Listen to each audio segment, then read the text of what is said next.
All right, everybody, welcome back to Bear's Guide 205. Today we are talking about development theories. No question on this one, just make sure you have the title and objective written in your notebook. I'm going to try and get through this quick. It is a little bit heavy on the notes. Going to try not to talk as much so we can get through this stuff. But probably one of the most important things you'll learn in this class is understanding development theories, because we've talked a lot about on how countries develop, we've talked about how countries can develop, but there are actually theories on how countries can do this, kind of like an instruction book. So looking at our first one, we have Rostow's development model, or the international trade approach, and it's 5 stages to economic development. Remember, when we look at development with this theory, we are only focusing on economic development. We're not talking about HDI with development as in literacy, healthcare, and productivity, just productivity. So our first stage is the traditional society. This is a largely agriculture-based society. There's no major industry. We're limited technology. We're sitting around, we're farming, we're having a good time. The second stage to this is the preconditions for takeoff. So an elite group, wealthier people, they own land, they have power in government, so on and so forth. They identify something the world wants, right? Or that they could sell. But you can't just go instantly to selling things. You have to build infrastructure around that economic asset. You start building roads to your mines, or start building said mines, running electricity, having railroads, building docks, whatever it takes to sell that good, whether it be an agricultural good, or it be some type of rare earth metal, or some type of energy. The fact is, you're going to be selling something. Then you get to takeoff. This is where that single industry, that primary sector employment, you start to sell those raw materials to the world, and it's bringing in real money to your country, right? So this is a big deal. You're starting to see foreign countries buy your product. You're bringing in money. So now you have to move to the next step, where you take that money and you invest it into other parts of the economy. And this is where we start seeing the shift from primary type sector jobs moving on to secondary sector jobs, and maybe even some tertiary jobs showing up.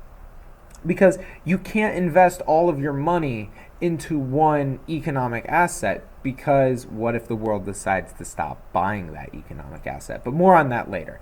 So now not only are you investing into other ways of making money, you're going to start investing in social infrastructure like schools and hospitals. And that's how you bring up your HDI number, because now you're going to have people educated, now you're going to have people healthy, living a longer time. And finally, it is ended with mass consumption. The entire economy is developed, and now the economy is based on the consumption of goods. You're no longer having a majority of your people work in primary sector employment. You're not having them work in secondary sector employment, making things. That stuff is happening in other countries primarily, and you are consuming things. So if it's just this easy, why don't more countries do it, right? It's just so simple. But this is a pretty straightforward idea on how countries can become developed, and there are examples for this. So, do you need to know examples? No. Should you be able to apply it? Yeah. So, but it just makes sense. Look, examples of the traditional society are going to be like, say, North America's colonies, medieval Europe. No country is there today. This is back before countries traded, so on and so forth. Then you get the preconditions for takeoff. You think of the U.S. in the early 19th century. That's the early 1800s. Nigeria today, Afghanistan today is in these preconditions for takeoff. Even argue that they're in the takeoff stage. The U.S. in the mid-19th century is our takeoff. Japan in the late 19th century, when they, after the Meiji Restoration, they're selling stuff to the world. You really don't got to know that. And Bangladesh today, exporting primarily like cotton goods, clothes, stuff like that. In the fourth stage would be U.S. in the late 19th century, Germany in the early 20th century, Brazil today. That's taking the money that they're making and investing it in other sectors of employment. And then finally, the U.S. today, after the 1920s. We are absolutely obsessed with consumerism, along with Japan. But this is the designation of a more developed country. And this is just a map to show you guys. It even goes so far in depth to not just say developing, high developing, and developed. We have very high developed here, high developing, medium developing, and low developing. And the circles, all they're showing you guys is that you have in the purple, these were developed regions. The light one was how many existed before. The darker one is how many exist now. Obviously, the bigger gap shows that more countries have developed recently versus the old countries that were already developed and embracing more of that development. Now, what are some examples of successful countries that have gone through Rostow's model? So, we have the 4 Asian dragons. You've got to know your 4 Asian dragons because, like I said, they're a success story for Rostow's model. They went through it.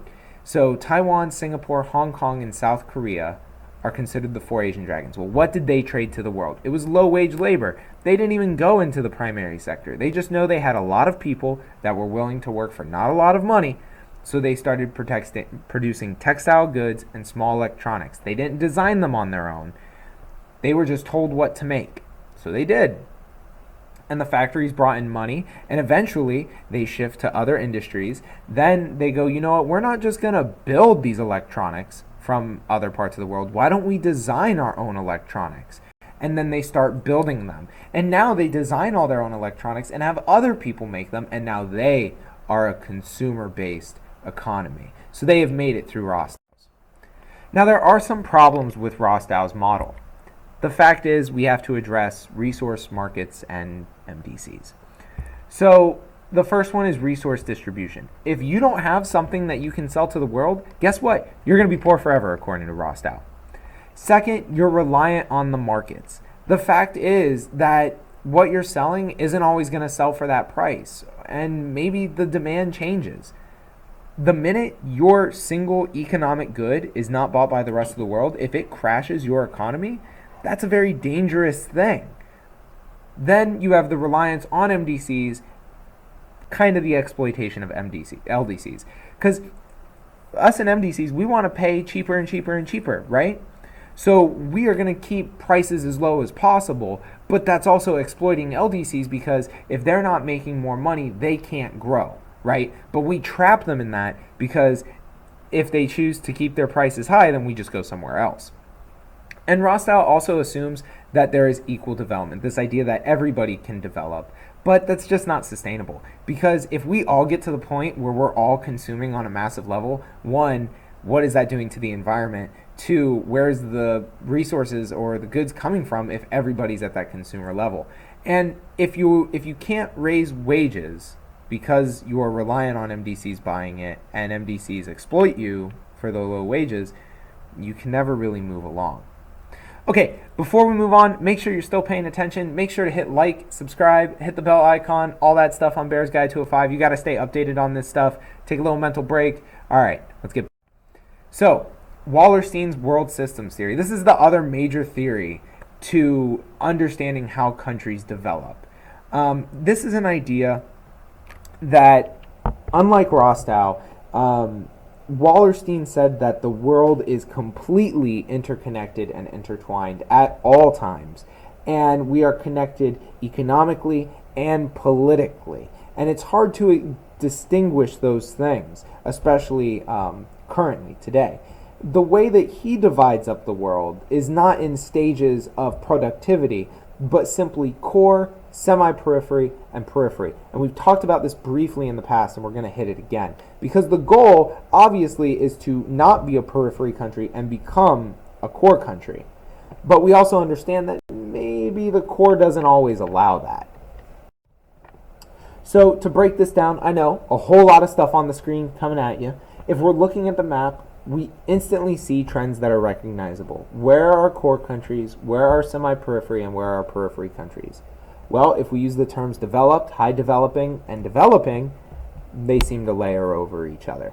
So developed regions are the core, developing regions are the periphery, but then there's some developing countries that are close to being part of the core, and we would call those the semi-periphery, or what you would call high developing.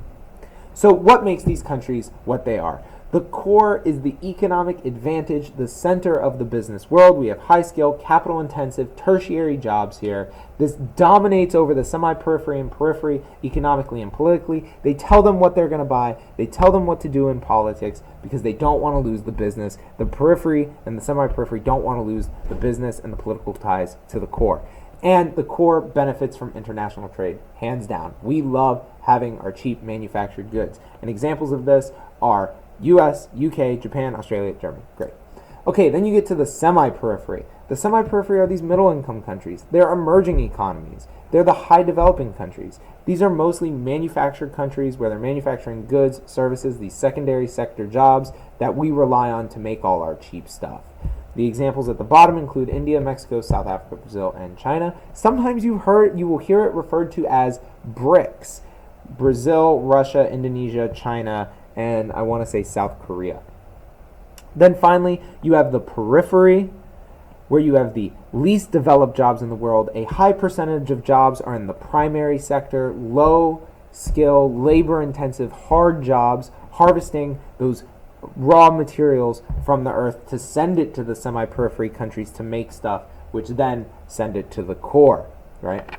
And of course, in these countries, there's weak laws protecting the workers and environment because, we got to keep prices low, right? And to keep prices low, we're going to put those harvesting of raw materials in places where they don't care about workers and where they don't care about the environment, and you don't got to spend as much money. And these are countries like Afghanistan, Zimbabwe, Peru, and Kenya.